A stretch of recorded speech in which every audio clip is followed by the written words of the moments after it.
सांसद राजकुमार रौत के बीच जुबानी जंग छिड़ी हुई है। आदमखोर पैंथर पर सोशल मीडिया पर सांसद रावत द्वारा दिए गए बयान, जिसमें लिखा था कि पैंथर कहीं भारत आदिवासी पार्टी ने तो नहीं छोड़ा, पर राजकुमार रौत ने प्रतिक्रिया दी थी कि सांसद रावत का मानसिक संतुलन बिगड़ गया है, दिन भर भारत आदिवासी का नाम लेते हैं। इसी पर सांसद रावत ने चुप्पी तोड़ी है। सांसद रावत ने कहा कि लंबे समय से लगातार पैंथर को लेकर राज्य सरकार और भाजपा को टारगेट किया जा रहा था। इसी को लेकर उनसे पूछा कि कहीं पैंथर बीएपी ने तो नहीं छोड़ा। उन्होंने ये भी कहा कि उनके नेता बस्तर में जाकर नक्सलियों के साथ बैठक करते हैं।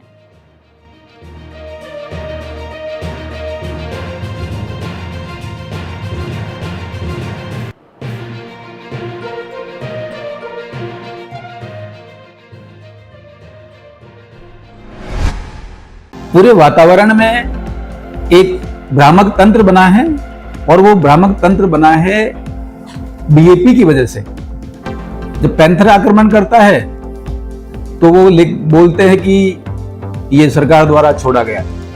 कभी मन्नालाल रावत का नाम लेते हैं, कभी बाबूलाल खराड़ी जी का नाम लेते हैं। इनको शर्म नहीं आती कि कोई बात जिम्मेदारी के साथ, संवेदना के साथ समझनी चाहिए। हमने 3 सप्ताह तक इंतजार किया। उसके बाद जब लगातार ये प्रश्न कर रहे हैं और लगातार इस तरह के आरोप लगा रहे हैं, तो हमने लिखा, हमने बोला इनसे, कहीं तुम्हारा षड्यंत्र तो नहीं है।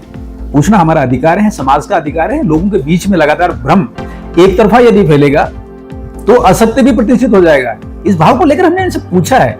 उसके बाद अनावश्यक टिप्पणियां भी की गई, लेकिन हम ये मानते हैं बहुत जिम्मेदारी के साथ कि सरकार पैंथर को पकड़ने के लिए, उसको शूट करने के लिए बहुत लगातार कार्रवाई कर रही थी और अंततोगत्वा उसको बड़गांव के पास इसको मार गिराया।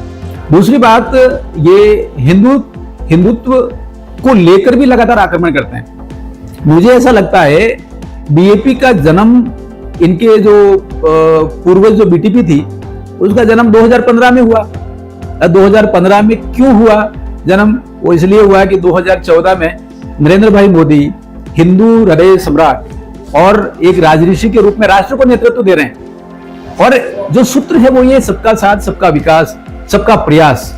और इस बात को लेकर जब सबके लिए काम कर रहे हैं तो एक रचना के तरीके, कहीं से आए हुए, कहीं से उगे हुए, किसी से प्रेरित, ऐसी चर्चाएं पूरे क्षेत्र में है। तो ये प्रश्न सबके सामने रखा, लेकिन इसके रखने के पीछे जो मूल बात है वो ये है कि बीएपी का एकमात्र एजेंडा ये है कि वो हिंदू समाज को गालियां देता है। वो कहते हैं आदिवासी हिंदू नहीं। इनको कहने की क्या जरूरत पड़ गई? ये धर्म के ठेकेदार कब से हो गए? ये इसलिए हो गए कि ये मजहब और रिलीजन के एजेंट के रूप में काम करने की कोशिश करने लगे और हिंदू समाज को तोड़फोड़ करने लगे। पूरे क्षेत्र में सामाजिक प्रदूषण फैलाया, वैचारिक प्रदूषण फैलाया, अलगाव फैलाने की कोशिश की, राष्ट्र विरोधी तत्वों के साथ में ये खड़े हुए नजर आए। तो हमने ये प्रश्न लगातार रखा है। मुझे लगता है बहुत जिम्मेदारी के साथ हम समाज में सबको जोड़ने वाली बात करें और सबका साथ, सबका विकास और विरासत के साथ में परम वैभव प्राप्त करने की जो रीति नीति है भारत सरकार की और भारतीय जनता पार्टी की राष्ट्र प्रथम की जो नीति है, उसको लेकर आगे बढ़े। इस बात को लेकर हमने ये प्रश्न रखे। जब बारिश आती है तो छोटे मोटे नाले हैं, उनमें भी पानी बहुत इकट्ठा हो जाता है। छोटे मोटे पुल है, उनके ऊपर से निकलने लग जाता है। एक सीजन होता है, एक कालखंड होता है जिसमें चीजें ऐसी होती हैं। वही बात एक वैचारिक स्तर पर हुई है। इन्होंने बहुत भ्रम फैलाया, भ्रम चल पड़ा समाज की तरफ से। मुझे ऐसा लगता है कि जो आक्रमण होना चाहिए था वो धीमा धीमा हुआ। अब ये बात सब सामने रख रहे हैं, समाज के सामने, क्षेत्र के सामने, लोगों के सामने, मतदाताओं के सामने। तो ये बात चल पड़ी है कि हाँ, ये झूठे हैं और झूठ के कारण भी हैं, तथ्य भी हैं। नंबर 1, ये आदिवासी की राजनीति करने की बात करते हैं, लेकिन ये झूठे हैं। क्योंकि आदिवासियों की बेटी द्रौपदी मुर्मू जब वो राष्ट्रपति का चुनाव लड़ी थी तो इन्होंने वोट नहीं दिया। ये युवा विरोधी है, क्योंकि युवाओं को इन्होंने काकरी डूंगरी पे इकट्ठा किया था, कुछ पद भरने की बात की थी, लेकिन कोई काम नहीं हुआ।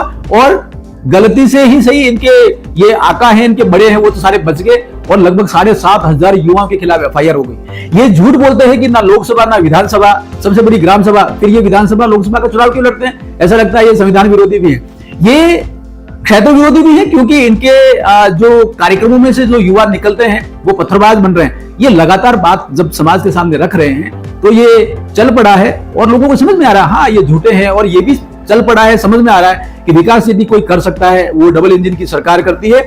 माननीय भजन लाल जी शर्मा साहब के नेतृत्व में जयपुर में और नरेंद्र भाई मोदी के नेतृत्व में दिल्ली में जिस समन्वय के साथ, जिस सहकार के साथ कार्यक्रम धरातल पर उतरते जा रहे हैं, क्षेत्र और लोगों का विकास हो रहा है, तो ये सबको समझ में आ रहा है। देखिए, हम भारतीय जनता पार्टी के कार्यकर्ता हैं मुझे लगता है कि राष्ट्र के सामने, समाज के सामने, क्षेत्र के सामने जब भी कोई असत्य बिंदु आएगा तो हम उसकी बात को समाज के सामने सत्य स्थापित करने के लिए रखेंगे।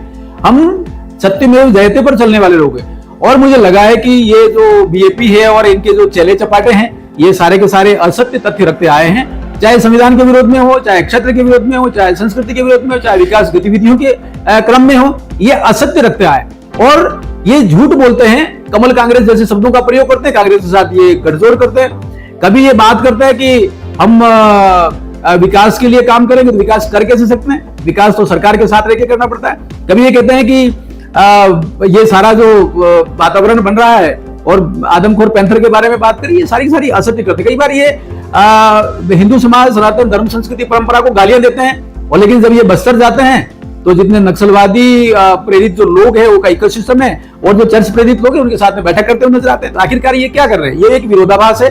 और ये 98% जो लोग हैं जनजाति क्षेत्र के, उन सभी को गालियां देते हैं और 2% लोगों के लिए राजनीति करते हैं, ऐसा नजर आता है। देखिए, चुनाव होने जा रहा है, उपचुनाव होने जा रहा है। इसमें हमारे प्रदेशाध्यक्ष जी ने बहुत स्पष्ट कर दिया है, जो 7 चुनाव हो रहे हैं अलग अलग विधानसभा क्षेत्रों में, सभी पर भारतीय जनता पार्टी जीतती हुई नजर आ रही है।